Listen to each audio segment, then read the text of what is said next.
नमस्कार, मेरा नाम है गौरव पाल। आप देख रहे हैं गौरव का चश्मा। एक आईपीएस अधिकारी में कितनी ताकत होती है, इस बात का एहसास योगी आदित्यनाथ को हो गया है। जबकि योगी आदित्यनाथ को तो पूर्व आईपीएस ने अपनी ताकत का एहसास कराया है।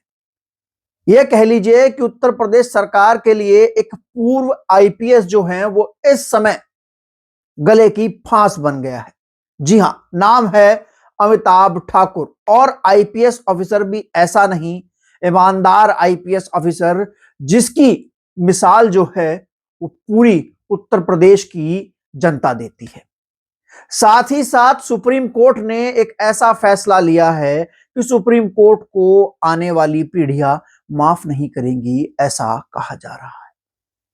तो क्या है दोनों खबर, जानने के लिए बने रहिए हमारे साथ। चैनल को सब्सक्राइब कर बेल आइकन दबा दीजिए।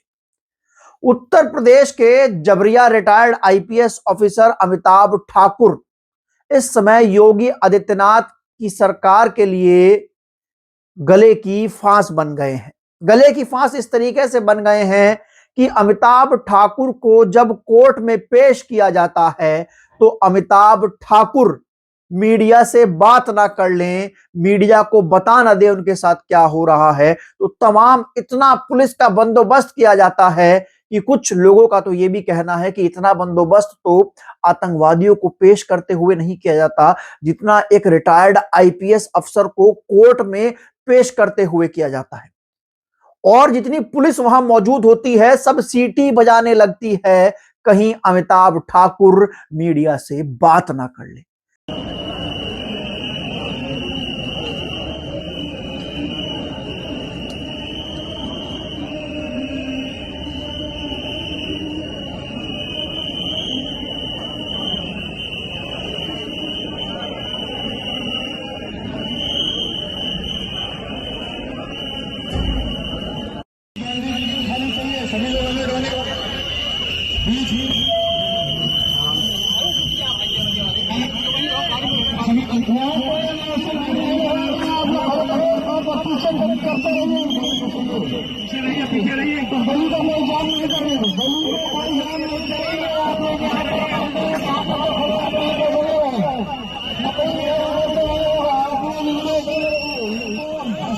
ऐसा अमिताभ ठाकुर को क्या पता है कि अमिताभ ठाकुर पर यह मुकदमा लाद दिया गया है और अमिताभ ठाकुर को मीडिया से बात करने नहीं दी जा रही है।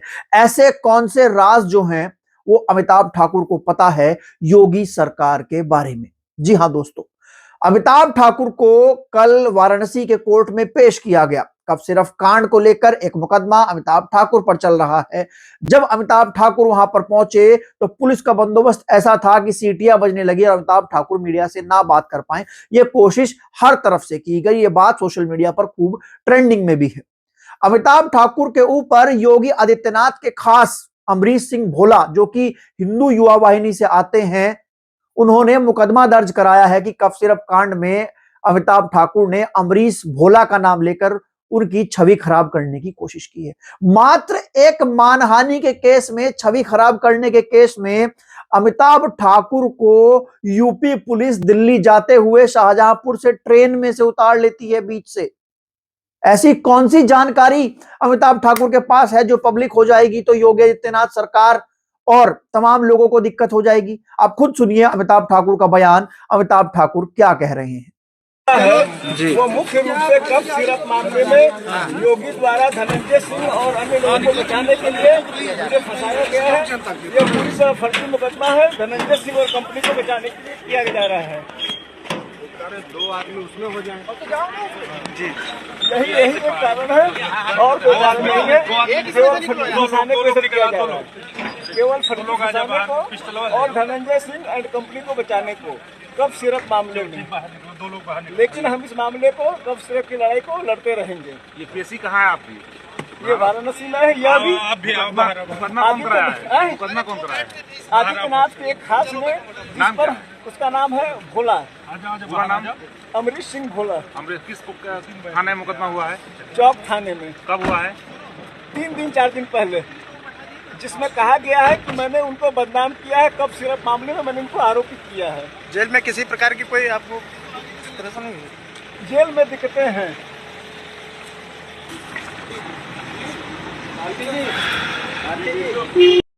अमिताभ ठाकुर ने साफ तौर पर कहा कि धनंजय सिंह एंड कंपनी को बचाने की कोशिश योगी सरकार कर रही है इस कफ सिरप कांड में। और अमिताभ ठाकुर इस कफ सिरप कांड में पहले आरोप लगा चुके हैं कि अमरीश सिंह भोला जो हैं उसके संबंध शुभम जायसवाल से थे, जो कि इस पूरे कांड में एक मुख्य आरोपी है और दुबई में बैठा हुआ है। इस पूरे कांड में आरोपी लग रहे हैं कि सरकार कफ सिरप स्कैम जो है, जो हजारों करोड़ का बिलिंग स्कैम है, उसके आरोपियों पर कार्रवाई नहीं कर रही है। आलोक प्रताप सिंह का घर आपने देखा, मात्र एक कांस्टेबल जो कि सस्पेंड रहा लगभग 10 से 15 साल तक, उसके बाद उसने 40 करोड़ का घर बना लिया।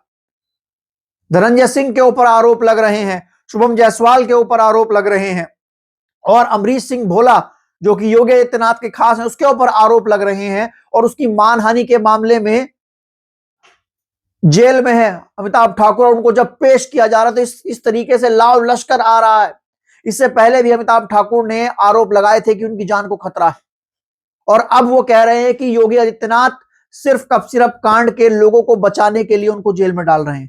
तो एक आईपीएस ऑफिसर ने पूरी योगी सरकार की सीटी बजाकर रख दी है। जी हां, सीटी बजाकर रख दी है इस आईपीएस ऑफिसर ने। और अगर बात की जाए अमिताभ ठाकुर की, तो अमिताभ ठाकुर को 2021 में जबरिया रिटायर कर दिया गया था, और ये एक ऐसे आईपीएस अधिकारी हैं, ईमानदार इसको इसलिए कहा जा रहा है इनको, क्योंकि ये योगी सरकार के नाक में दम नहीं करके रखते थे। इससे पहले जब मुलायम सिंह यादव की सरकार थी, अखिलेश यादव की सरकार थी, तो उस सरकार के नाक में भी अमिताभ ठाकुर दम करके रखते थे। और एक बार तो गायत्री प्रजापति के मामले में मुलायम सिंह यादव ने फोन किया अमिताभ ठाकुर को कि आप गायत्री प्रजापति से मुकदमा वापस लीजिए, लेकिन अमिताभ ठाकुर ने मुख्यमंत्री की ऑडियो रिकॉर्ड कर ली और उसको चला दिया। अखिलेश यादव के पिता की, मुलायम सिंह यादव की ऑडियो रिकॉर्ड कर ली और उसको पब्लिक में चला दिया कि देखिए मुख्यमंत्री हमको धमकी दे रहे हैं कि ये जो मुकदमा गायत्री प्रजापति के ऊपर हुआ है इसको मैं वापस ले लूं, पुलिस में रहते हुए, आईपीएस रहते हुए। तो अमिताभ ठाकुर वो व्यक्ति है जो किसी सरकार से नहीं दबता है। इसके अलावा बात करते हैं सुप्रीम कोर्ट की, तो सुप्रीम कोर्ट ने एक ऐसा फैसला दिया, इस देश में सुप्रीम कोर्ट को सालों साल उसके बाद याद रखा जाने वाला, शायद ही कोई माफ कर पाए, ऐसा लोग कह रहे हैं। राजनीतिक, सामाजिक लोग, सभी लोग इस फैसले का विरोध कर रहे हैं। यह फैसला अरावली हिल्स को लेकर है। जी हां, अरावली की पहाड़ियों को लेकर है।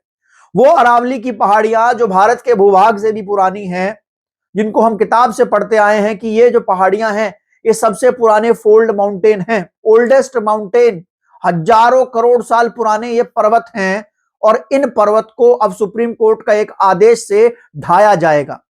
जी हां, अरावली की पहाड़ियों को पटरा बना दिया जाएगा, क्योंकि सुप्रीम कोर्ट ने आदेश में अरावली की पहाड़ियों के लिए एक नई परिभाषा निर्धारित कर दी है।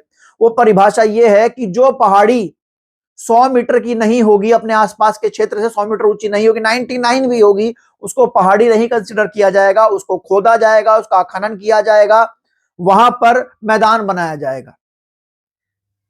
यह आदेश सुप्रीम कोर्ट ने दिया। इसका विरोध पूरे राजस्थान में हो रहा है। सरकार पूरी तैयारी कर रही है कि वह राजस्थान में अरावली की पहाड़ियों में खनन कराए, वहां से चूना, पत्थर, अन्य प्रकार के जो खनिज हैं उसको निकाले, उसको बाजार में बेचे, और ये जो पूरा अरावली का जो पहाड़ है इसको खत्म कर दे। आप जानते हैं अरावली का पहाड़ गुजरात से लेकर राजस्थान, हरियाणा और दिल्ली तक आता है, और इस पहाड़ी क्षेत्र में न जाने कितनी सारी वन संपदाएं पलती हैं। और सबसे बड़ी बात यह है कि यह पहाड़ी क्षेत्र एक सबसे बड़ा कारण है कि भारत के उत्तर भारत में इतनी हरियाली है। अगर यह ना हो तो पूरा उत्तर भारत रेगिस्तान बन जाए, क्योंकि जिस तरीके से थार डेजर्ट से जो रेत आती है, जो थार डेजर्ट को आगे बढ़ने नहीं देता, वो ये पहाड़ बढ़ने नहीं देता। और इस पहाड़ का अपना एक अलग इकोसिस्टम है। सबसे पुरानी पहाड़ियां तो है ही, इसका अपना एक अलग इकोसिस्टम है। जो बारिश होती है उसके पीछे भी इस पहाड़ का बड़ा कारण है। जो हिमालय से टकराकर बरसात बरसती है उसके बीच में यह पहाड़ हिंड्रेंस क्रिएट करता है और उस बादल की रफ्तार को स्लो कर देता है। और अब सरकार जो है वो इस पहाड़ को तोड़ने जा रही है, कह रही है कि 100 मीटर से छोटा जो पहाड़ होगा, पहाड़ी होगी, उसको तोड़ दिया जाएगा। लगभग 90% पहाड़ियां ऐसी हैं जो 100 मीटर से छोटी हैं, और जब पहाड़ियां हैं तो फिर छोटी बड़ी बड़ी उससे बड़ी हैं।